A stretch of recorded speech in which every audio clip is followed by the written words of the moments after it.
Hey, how's it going, guys? Mr. Boss for the win here, and in today's GTA 5 video, I'm going to be showing you some really cool rare vehicles in Grand Theft Auto Online that can now be customized for the first time ever. That's right, in 9 or 10 years, these vehicles have not been able to be customized, but thanks to a specific change that Rockstar made in the Criminal Enterprises DLC update, we can now do that. So what is that specific change, you might be asking? Well, it actually has to do with the Avenger and the Mobile Operations Center. So Rockstar said in their patch notes, most personal vehicles that fit can now be modified inside the Avenger and Mobile Operations Center workshops instead of only select vehicles. So how it worked from the past is really only the vehicles that were added with the MOC and the Avenger could be customized inside there. And a lot of them were weaponized or armored cars. So it kind of limited how many vehicles you could actually use for the Avenger and the MOC. And considering how expensive they were, and also how expensive the add-on feature was to have that, department back there where you could modify cars, it kind of made it pretty limited. Well, now that can be completely changed altogether. Now, for the most part, this isn't going to do anything all that differently. Like, you could still take an adder in there, or you could still take a Gratiatali GTO, but those vehicles can all be customized at the Los Santos Custom Shop and other auto shops. And there was one particular set of vehicles that players were stunned that they could actually modify, and believe it or not, that was bicycles. That's right. So bicycles have never been able to been customized in GTA Online, and a lot of people have wanted to. Now, there's also a handful of people that don't really care about the bicycles, and if you're one of those, stick around because a little bit later on in this video, we're going to be talking about some really exclusive vehicles that actually have the ability to be customized. But bicycles are probably the least purchased vehicle. It's probably the website that is utilized the most out of Legendary Motorsports and Benny's and Southern San Andreas. I'm sure that's the one that gets the least amount of clicks, and you can buy a handful of bicycles on there. You can store 3 of them in each garage you have, but there's been no way to customize them. If you got the bike, that was pretty much it. In fact, there's no way to even pick your color. There has to be various glitches and whatnot just to get a color on there. But now you can pretty much take any bicycle into the Mobile Operations Center or into the Avenger. And these are the options that you can actually do. It's kind of interesting. You just bring it up to the back, and then you can see, you plop yourself inside, and you've got a couple of options like you can put lights, you can put stock or xenon headlights. Now, there's also loss and theft protection, which I already have. There's a respray option, which doesn't allow you to actually do anything other than put a crew emblem on there, and I don't even know where the crew emblem would go. You can also choose to sell the bike if you want, which could also be useful if you're looking to get rid of them, because there's been no way to do that before. So now you won't have to look at them in your garage if you don't necessarily want them there. And you can actually change your tires a little bit.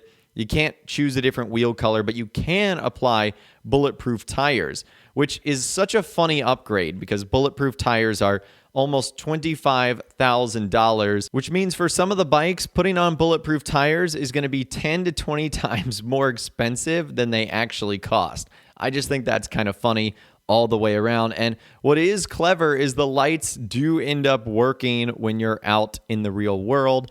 Now, the only thing I didn't test was the bulletproof tires, but at that point, you don't really have a lot of protection on you. You're kind of screwed anyways. You're not going to really be making it very far on a BMX bike, but that's super cool that for the first time in really 9 to 10 years, now we've been able to customize these vehicles. And there's also a handful of other vehicles that you can now actually customize, which is so cool. There's a certain degree of rare vehicles in online that have to do with various events or getting them to spawn in. And while you might be able to store them, you can't be able to customize them.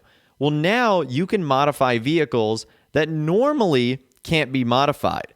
So for example, you can modify the Mariachi Tornado that has like the rusty paint job and it has the guitars in the back. You can modify the Speedo and the Bugstar Burrito, as well as the Lifeguard Blazer and the Lifeguard SUV, which is so cool because these vehicles could normally in the past not been customized. Now, there's a handful of things that you cannot do. You cannot change the paint texture on vehicles that are already painted, like the Lifeguard and Bugstar Burrito. And you also can't modify non-blacklisted Pegasus vehicles. So think of the Party Bus and the Dune, for example. Those are things you are not going to be able to customize inside the Avenger or the MOC because they just don't fit. Those vehicles are a whole lot bigger, and obviously they just wouldn't work inside of those. And this is actually quite convenient because now vehicles that you might have had stored for a long time, like the Mariachi Tornado, for example, can now have different paint jobs and other standard things like brakes, armor, turbo, etc., making the vehicles a whole lot more useful in free roam. Because before, without armor and brake upgrades and turbo and engine, those things would be so tough to drive around. It just wouldn't work at all. And now what's nice about this is we have the ability to customize these cars that we've wanted to for a long time without glitches or without using any exploits that might put your account at risk. So this is just really nice. Now, I don't know if this was Rockstar's original intention. Again, if I was a betting man, I would probably say their intention was just to allow you to customize a normal car that you could at the Los Santos Custom Shop, but bring it into the Avenger. And I guess they just forgot to cross a couple of vehicles off. But honestly, you should be able to customize things like the Mariachi Tornado and Lifeguard Blazer. I'm okay with them not letting you change the color of the car like the Lifeguard one, because Lifeguards are typically, that red and yellow color. But I think the fact that we can have armor and turbo and brakes and all the standard stuff, it's a vehicle that you own. You should definitely be able to do that. Now, the only downside to this is even though the bicycles might be pretty cheap, everything else you need is not. You need that VTOL aircraft, the Avenger, or you need a mobile operations center. And remember that you've got to have either a bunker to store the MOC or a facility to store the Avenger. So it's going to be pretty pricey unless you already have this, which I'm assuming some people do, some people might not. I've also heard that inside the facility, you can modify a handful of other vehicles that you typically can't modify, like the Party Bus and whatnot, but I'm not sure how to do that. Hopefully, Rockstar does not remove this because this is actually a nice quality of life feature that they've added to the game, and whether they did so intentionally or unintentionally, I hope this stays because it's nice to be able to modify those rare cars that for 9 years, 10 years, we haven't really been able to do so at all. But anyways, I'd love to hear from you guys in those comments down below. Have you taken advantage of this new feature and perk that Rockstar has introduced into the game that essentially allows you to customize pretty much any vehicle and vehicles that were non-customizable before the DLC? Let me know what you think in those comments down below. I would love to hear from you guys down there. If you guys did go and enjoy this video, though, a like rating would, of course, be awesome. And be sure to subscribe to my YouTube channel if you are new. You want to stay up to date on all the latest GTA and all the Rockstar Games videos that I'll be doing here on my channel. And be sure to ring that notification bell as well. Sometimes YouTube just doesn't work, and if you ring that bell, you'll always be guaranteed to be notified when new videos arrive. But of course, as always, guys, thank you all so much for watching. Take care, and I'll see you guys in the next video.